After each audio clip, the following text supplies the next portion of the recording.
Boa noite, igreja. Boa noite, família. Boa noite a você que está nos assistindo. Boa noite a você de Moçambique que tem nos acompanhado o nosso trabalho da Igreja Batista Betel aqui em Pouso Alegre, estado de Minas Gerais, no Brasil. Estamos felizes porque Deus tem falado conosco, Deus tem falado com a sua igreja. E é interessante que no Salmo 127, na NVT, a versão que nós usamos aqui na nossa igreja, nos diz o seguinte: se o Senhor não constrói a casa, o trabalho dos construtores é vão. Se o Senhor não protege a cidade, de nada adianta guardá-la com sentinelas. E é isso que nós estamos aprendendo aqui. Aprendendo a orar em tempo de crise. Aprendendo a depender totalmente do Senhor em todas as áreas da nossa vida. E hoje nós temos conosco um grande amigo, um irmão, o pastor Alisson. Ele estudou comigo um ano em Belo Horizonte, depois eu fui terminar meu curso em São Paulo, na Faculdade Batista em São Paulo, e ele foi terminar os seus estudos também nos Estados Unidos.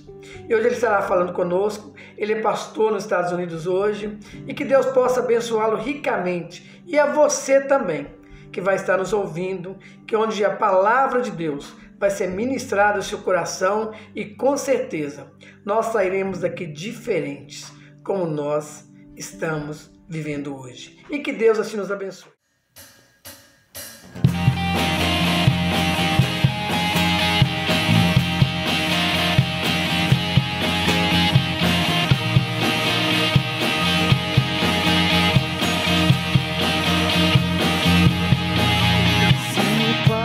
A mais doce deles gozar, se dor a mais forte sofrer, ó seja o que for, tu me fazes saber que feliz com Jesus sempre sou. Sou feliz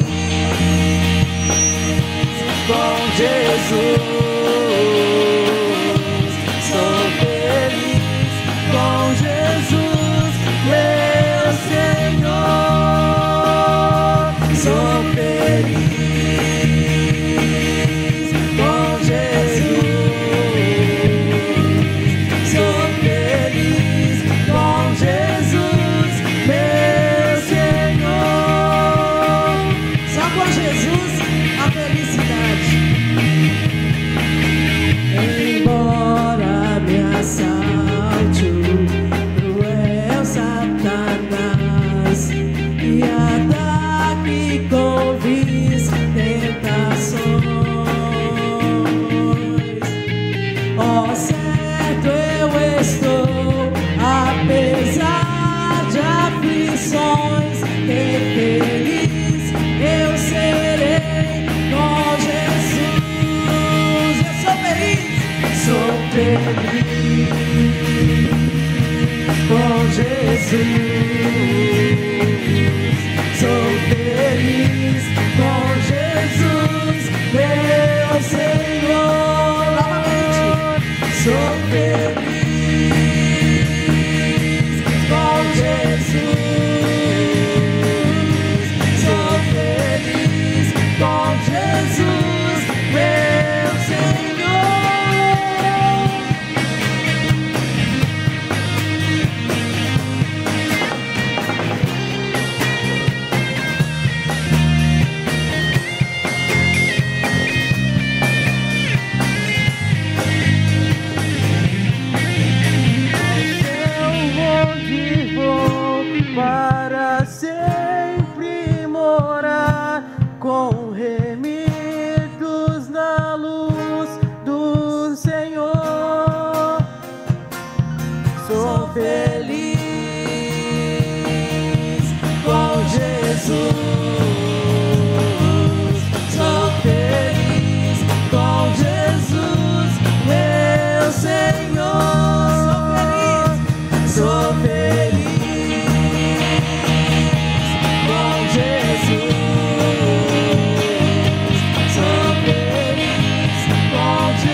Boa noite, Igreja Betel. Que a paz de Deus esteja com vocês. Meu nome é pastor Alisson Chaves. Eu sou pastor aqui na cidade de Northborough, no estado de Massachusetts, Estados Unidos.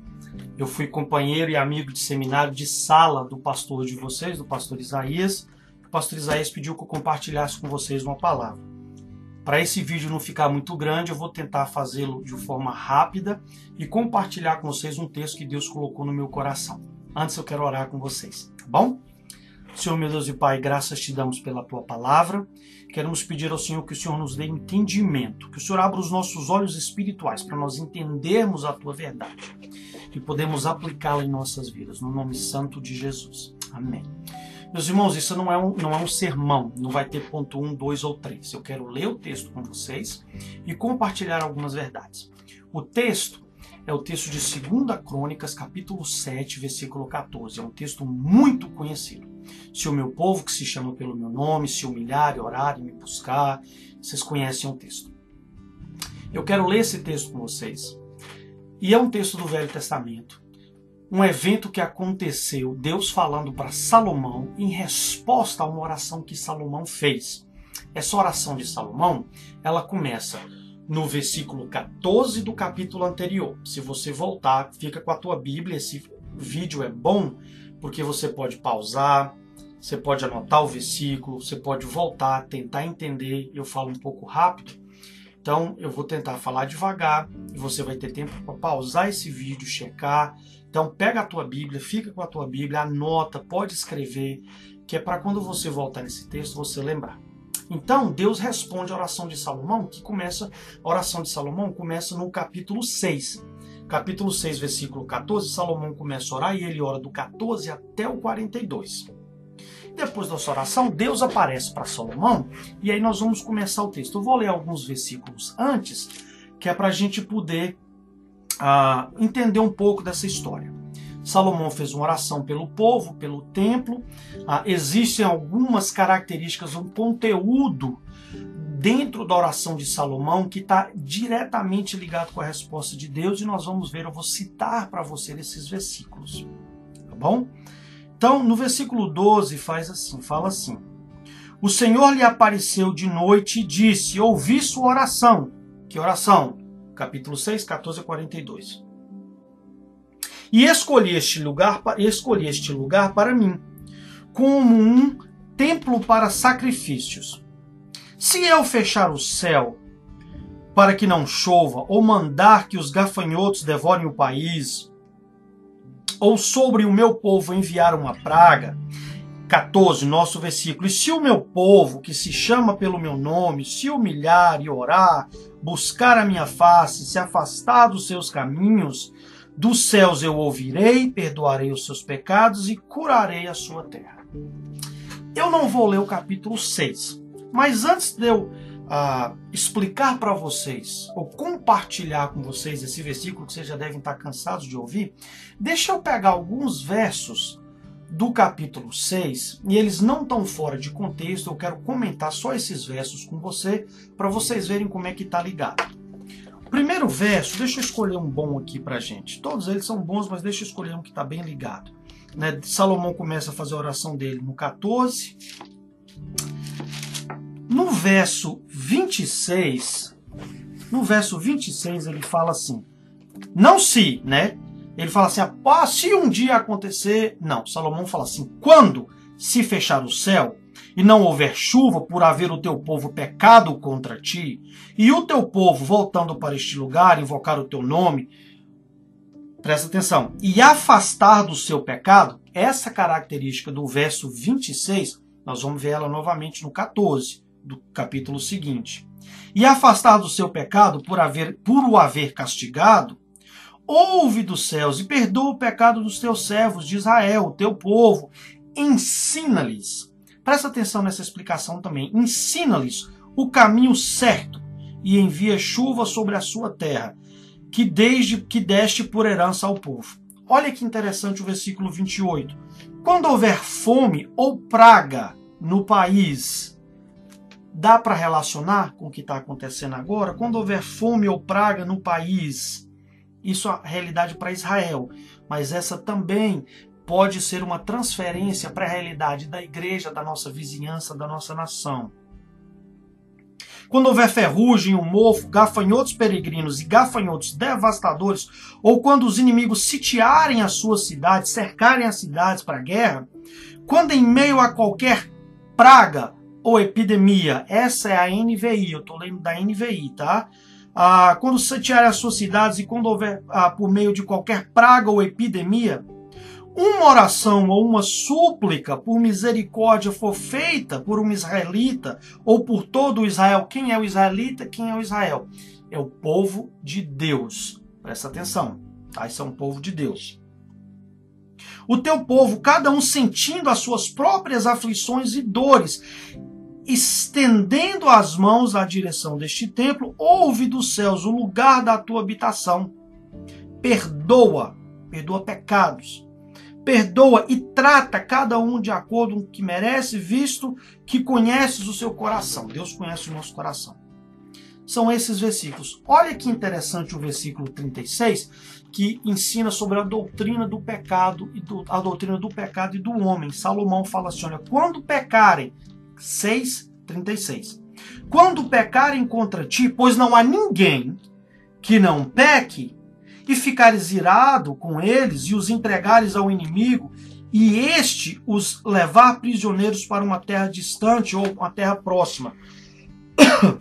Salomão reconhece, Salomão pelo Espírito Santo já declara essa coisa do homem ser pecador. E ele fala, não há ninguém que não peque. Esses versículos estão na oração de Salomão. Deus ouve essa oração, aparece para Salomão de noite e responde. Na resposta de Deus, que é o 7:14, isso aqui é um relacionamento, é uma oração, é uma aparição de Deus para Salomão, rei de Israel. Essa coisa toda que nós lemos aqui está relacionada com Israel. Todavia, a palavra de Deus nos ensina que toda a Escritura ela é inspirada por Deus. E nós precisamos aprender com toda a Escritura. Então, o que eu quero fazer? Eu quero pegar deste texto, eu quero tirar deste texto itens, características, algumas coisas que elas vão ultrapassar o Velho Testamento e vão para o Novo Testamento. E eu quero compartilhar essas coisas com você. Deixa eu começar do 13.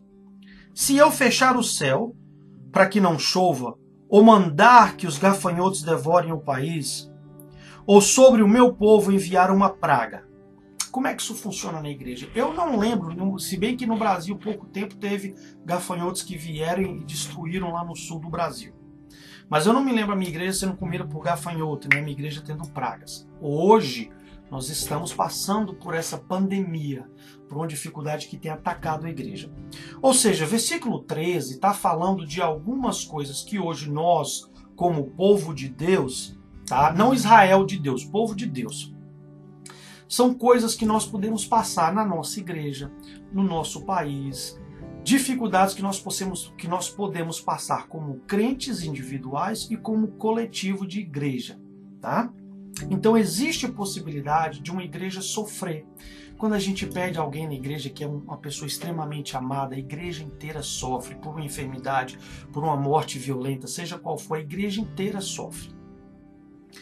Não necessariamente por causa de um resultado de pecado direto, mas por uma fatalidade. Então existem coisas que a igreja pode passar, que elas são essas coisas relacionadas no versículo 13.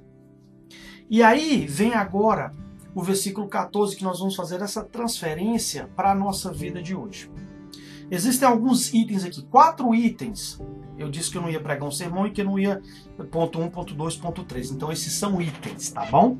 No versículo 14. Primeiro, se o meu povo, Deus falando, se o meu povo, item número 1. O que significa isso? Significa que para as nossas vidas de orações, a nossa vida de oração está em dia com Deus, nós precisamos ser povo de Deus. Nós precisamos ser reconhecidos como povo de Deus. Não por outras pessoas, mas pelo próprio Deus. Deus precisa nos reconhecer como seu povo, tá? Evangelho de João, capítulo 1, versículo 12. Deixa eu explicar para vocês como que isso se torna claro na vida do crente. Deixa eu ler com vocês. João capítulo 1, versículo 2. Contudo, aos que o receberam, receberam quem? Jesus Cristo. Aos que o receberam e aos que creram em seu nome, deu-lhes o direito de se tornarem filhos de Deus. Primeiro item. Para nossa oração ser ouvida por Deus, nós precisamos ser povo de Deus. Nós precisamos nos identificar com o Criador. Se o meu povo, que se chama pelo meu nome, se humilhar e orar. O que é se humilhar e orar para o povo de Deus? Nós precisamos entender que na soberania de Deus nós temos um lugar na criação e Deus tem outro. Deus, ele é soberano e criador, nós somos criaturas. Romanos 9. O capítulo 38 de Jó é fenomenal. Quando essa mensagem acabar, lê o capítulo 38 de Jó. É uma troca de conversas. Deus faz perguntas para Jó e Jó depois não tem nem como responder. Eu fico apavorado quando eu leio aquele capítulo, né, de Deus falando para Jó: onde é que você estava quando com a palma da minha mão eu criei os mares? E eu fico assim: Jesus, eu tenho que saber o meu lugar. Mas Romanos 9, 20 fala assim: mas quem é você, ó homem, para questionar a Deus? Acaso aquilo que é formado pode dizer ao que o formou: por que me fizestes assim? Nós ouvimos em algumas denominações, algumas igrejas, que nós precisamos ordenar a Deus o que ele deve fazer.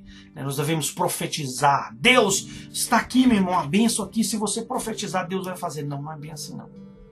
Não é bem assim não, porque nós temos um lugar na criação e o nosso Deus é soberano. Então nós precisamos nos humilhar perante a Deus. 1 Pedro. Tá vindo aqui na minha cabeça, eu tenho as minhas anotações aqui, mas essas passagens estão vindo na minha cabeça à medida que eu falo com vocês. 1 Pedro 5. Pedro escrevendo aos líderes da igreja, aos anciões, aos pastores da igreja, né? E dando várias instruções, e a instrução de se humilhar perante a Deus é uma delas que todo pastor precisa ter, né? E aí ele fala assim no versículo 6. 1 Pedro, capítulo 5, versículo 6. Portanto, humilhem-se debaixo da poderosa mão de Deus. Portanto, humilhem-se debaixo da poderosa mão de Deus, para que ele, Deus, os exalte no tempo devido. Lancem sobre ele toda a sua ansiedade. Lancem sobre ele toda a sua ansiedade, porque ele tem cuidado de vocês. Olha que texto maravilhoso. Existe uma recompensa quando nós nos humilhamos diante de Deus. A segunda coisa que está aqui, deixa eu passar aqui para ter certeza que eu não vou perder nada com vocês. Se o meu povo, que se chama pelo meu nome, se humilhar e orar, buscar a minha face. Buscar a minha face é outra coisa. Pastor, para a Igreja Betel, como é que a Igreja Betel busca a face de Deus? Existe uma passagem em Números 12, onde houve uma desavença com Moisés e algumas pessoas, e Deus começou a falar. Deixa eu explicar para vocês a diferença entre Moisés e os profetas. Com os profetas, eu falo através de sonhos, através de visões, eu tenho a minha maneira de falar com os profetas. Com Moisés é diferente. Com Moisés eu falo com ele como se ele fosse meu amigo. Existe uma intimidade que eu compartilho com Moisés. Pastor, novamente, como é que a Igreja Betel, então, pode buscar a face de Deus? Buscar a face de Deus, Igreja Betel, é você buscar ter um conhecimento de Deus e praticar. Vamos comigo para João 14. Tá? O Velho Testamento ele é mais bem visto e mais bem entendido quando nós usamos o Novo Testamento para poder entendê-lo, entender algumas passagens, algumas profecias. E quando a gente fala lá no 14, né, do capítulo 7 de Crônicas, buscar a minha face, deixa eu ler para vocês 2 versículos de João capítulo 14. O primeiro deles é o 21. Quem tem os meus mandamentos e lhes obedece, esse é o que me ama. Aquele que me ama será amado por meu Pai, e eu também o amarei e me revelarei a ele. Pastor, é tão difícil, a gente lê a palavra, mas não consegue, e a gente esquece. Olha o que o versículo 26 fala. Mas o conselheiro, o Espírito Santo, que o Pai enviará. Quando João escreveu, isso não tinha acontecido ainda, né? Nesse momento em que Jesus está falando para eles, mas já aconteceu. Mas o Conselheiro, o Espírito Santo, que o Pai enviará em meu nome, lhes ensinará todas as coisas e lhes fará lembrar de tudo o que eu lhes disse. Tá vendo aí? Buscar a face de Deus é isso daí. É a gente conhecer a palavra de Deus e pelo Espírito Santo nós temos intimidade com Deus. O que mais que está ali em Crônicas 7,14? Se afastar dos maus caminhos, dos seus pecados, tá? Deixa eu dar uma pausa aqui e eu quero compartilhar uma coisa com vocês que eu acho importante. Eu não sei se isso vai aumentar muito no vídeo. Nós aprendemos, não nós, em algumas igrejas é ensinado que Deus sempre ouve oração. E Ele sempre responde. E que a resposta de Deus é sim, não ou espera. Meus irmãos, isso não é verdade. Isso não é verdade porque isso não é ensinamento bíblico. Primeiro, não existe base bíblica. E segundo, que isso faz com que crentes, membros de igrejas relaxados, que estão ali, nunca consertem a sua vida. Para que as nossas orações sejam respondidas por Deus, existem requerimentos. Ou seja, se eu falo para o crente, irmãos, nossa oração ela é sempre respondida, é sim, não ou espera. E dentro da nossa congregação tem alguém que precisa ter uma vida melhorada diante da presença de Deus, essa pessoa nunca vai melhorar. Porque nós estamos falando que é para essa pessoa que Deus sempre vai responder a oração dela. A pessoa vai se conformar, ou essa resposta foi sim, ou essa resposta foi não, não, eu estou achando que Deus está mandando esperar. Então deixa eu fechar o meu parênteses, tá? E um outro dia a gente compartilha mais sobre isso. Nós precisamos arrepender dos nossos pecados e dos nossos caminhos, porque Salmo 66:18 fala que se nós acalentarmos o pecado em nosso coração, Deus não ouvirá. Salmo 66:18, Deus fala isso. O que acontece então, depois que essas 4 características são presentes na nossa vida? Nós nos identificamos com Deus através de Jesus Cristo, João 1:12. O segundo item que está aqui, nós nos humilhamos e oramos, né? 1 Pedro 5, está ali 1 Pedro 5, capítulo 6, versículos 6 e 7. Né? Qual que é a terceira característica? Buscar a face de Deus, buscar ter intimidade com Deus. João 14, 21, existem milhares de outros versículos, mas esses são os meus prediletos. João 14, 21 e 26, leia a palavra de Deus, buscar, conhecer a Deus, e aí depois que a gente lê, você pede ao Espírito Santo de Deus, faz eu entender a palavra e faz com que eu consiga aplicar essa palavra. Depois que isso tudo acontece, que nós nos arrependemos do nosso pecado, que é a 4ª característica, Deus vai agir. Não significa que você vai viver assim e vai pedir a Deus no carro zero, Deus vai te dar. Não. Deus responde às nossas orações de acordo com a vontade dele. E aí Deus fala assim, olha, o que eu vou fazer? Eu vou ouvir dos céus, eu vou perdoar os pecados e eu vou curar a tua terra. Tá? Então, o que eu ouvi dos céus? A habitação de Deus. Deus é soberano, Ele está lá. Ele falou, olha, eu sou soberano, criador. Eu tenho todo o poder, toda a autoridade para poder cuidar de vocês. Tá? Mateus 9:5. Deixa eu ler para vocês Mateus 9:5. É a segunda coisa que Deus vai fazer. Deus vai perdoar os nossos pecados. Meus irmãos, no relacionamento com Deus, no relacionamento de oração, a coisa principal que Deus quer realizar em nossas vidas é o perdão do pecado.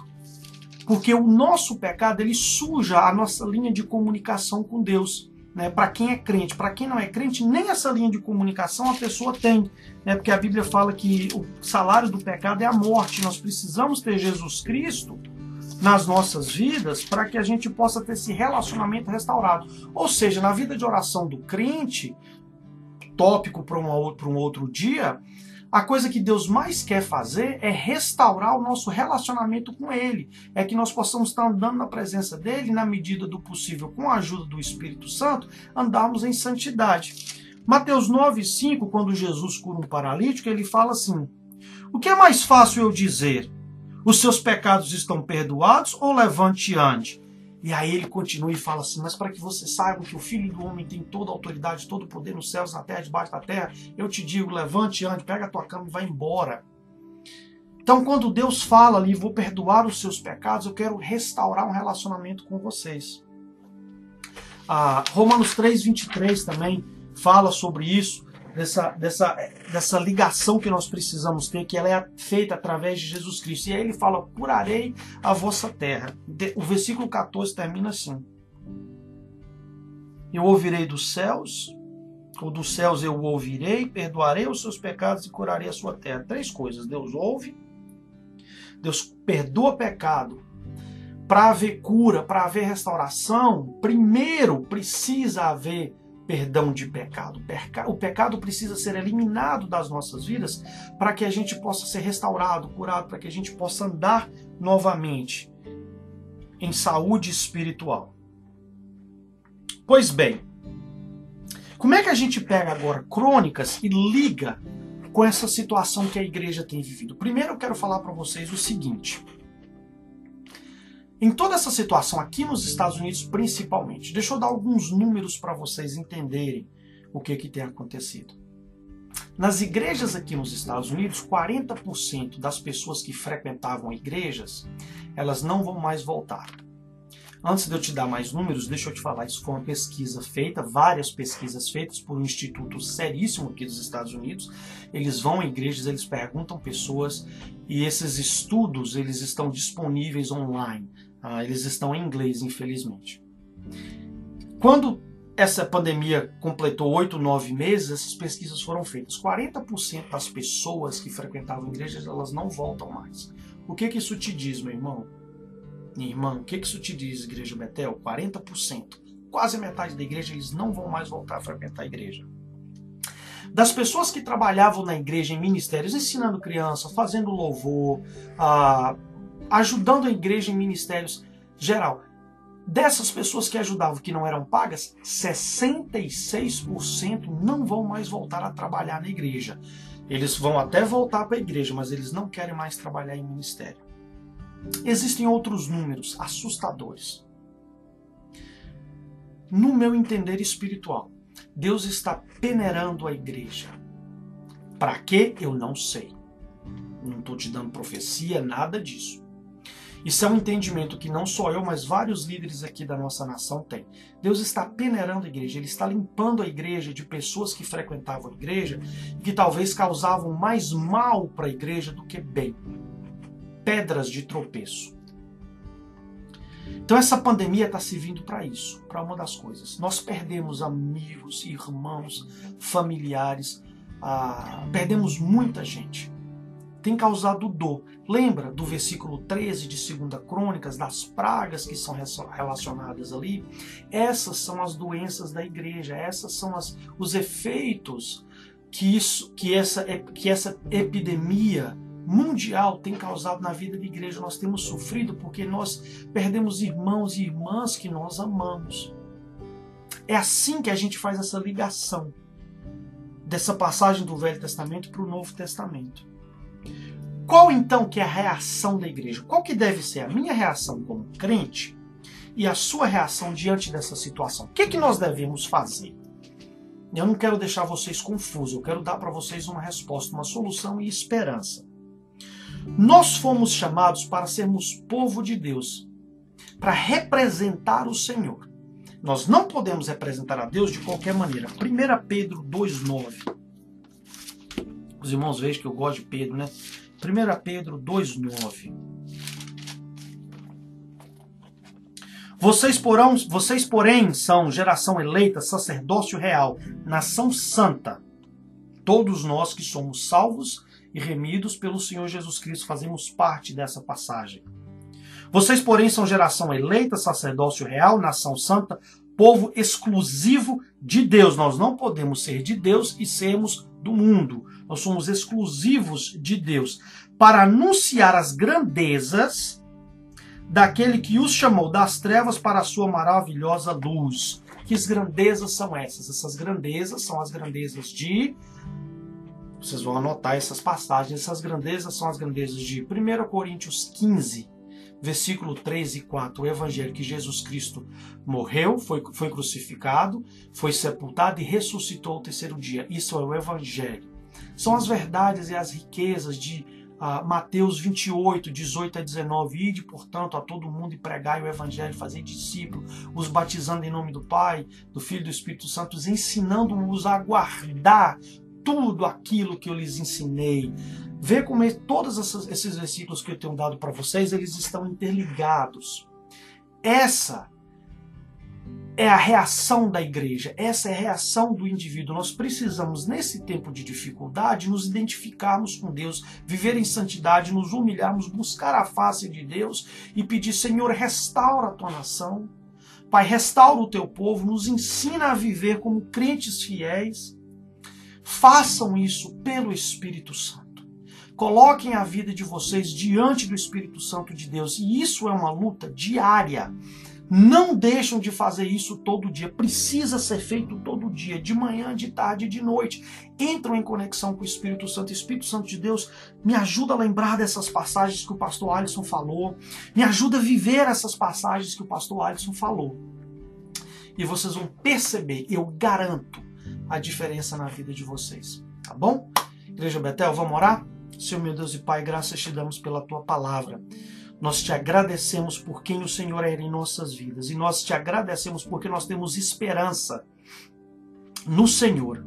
Nós somos salvos em Jesus Cristo. Nós temos a tua presença habitando em nós, porque Atos 1:8 nos promete que nós receberíamos poder para testemunhar, poder que vem do Espírito Santo. Nós queremos pedir, Senhor, de acordo com a tua palavra, que diz que se nós pedimos alguma coisa de acordo com a tua vontade, que o Senhor nos ouve, que se sabemos que o Senhor nos ouve, o Senhor tem respondido aos pedidos que temos feito. Quando nós pedimos algo que é de acordo com a tua vontade, nós sabemos que é a tua vontade, que nós sejamos testemunhas verdadeiras da tua palavra. Nós somos a nação santa, um povo escolhido, sacerdócio real. A tua palavra diz novamente em Atos 1:8 que o Senhor nos deu poder para sermos testemunhas. Por isso eu quero pedir na minha vida santidade, para que eu possa trazer honra ao teu nome. Eu quero pedir sobre a vida da igreja Betel. Quero pedir responsabilidade sobre a vida do pastor Isaías, que o Senhor trate e cuide da igreja Betel.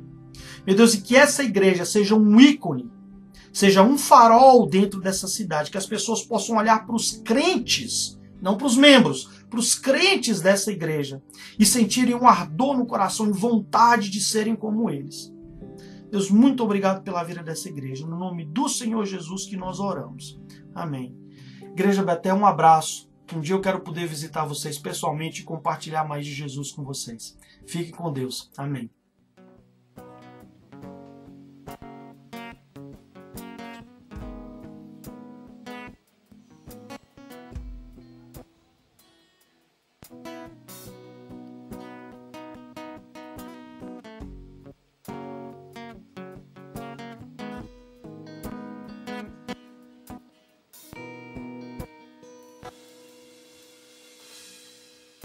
A ti eu vou clamar,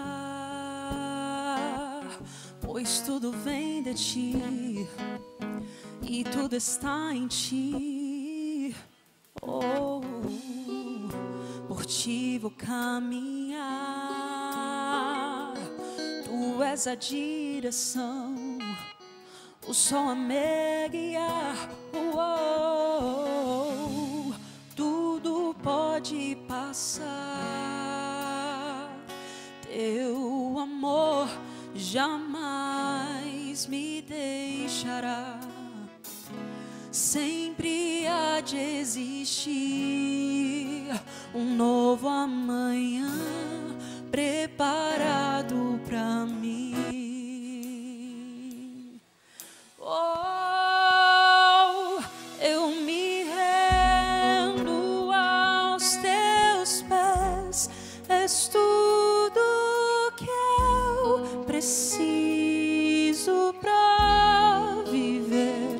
Eu me lanço aos teus braços, onde encontro meu refúgio, Jesus.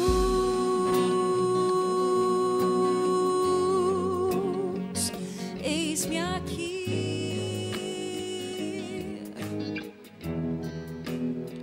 Jesus, Jesus.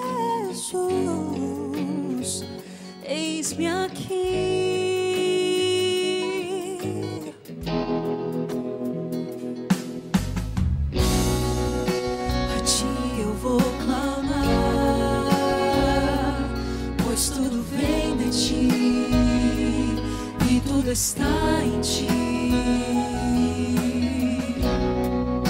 Por ti vou caminhar, tu és a direção, o sol a me guiar. Tudo pode passar,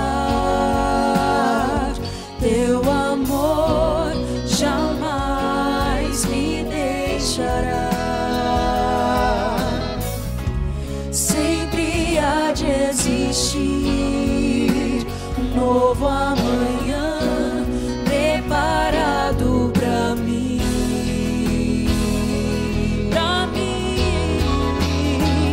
eu me rendo aos teus pés. És tudo que eu preciso pra viver. Eu me lanço aos teus braços, onde encontro meu refúgio, Jesus.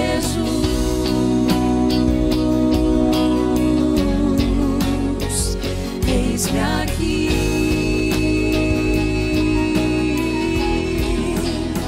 Jesus,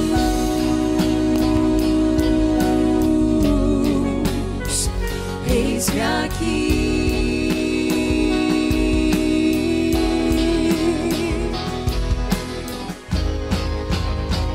Eu me rendo aos teus pés, és tudo que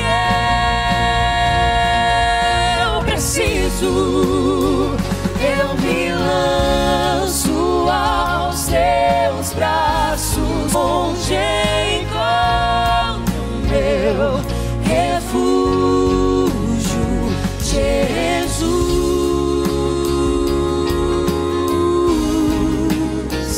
Eis-me aqui,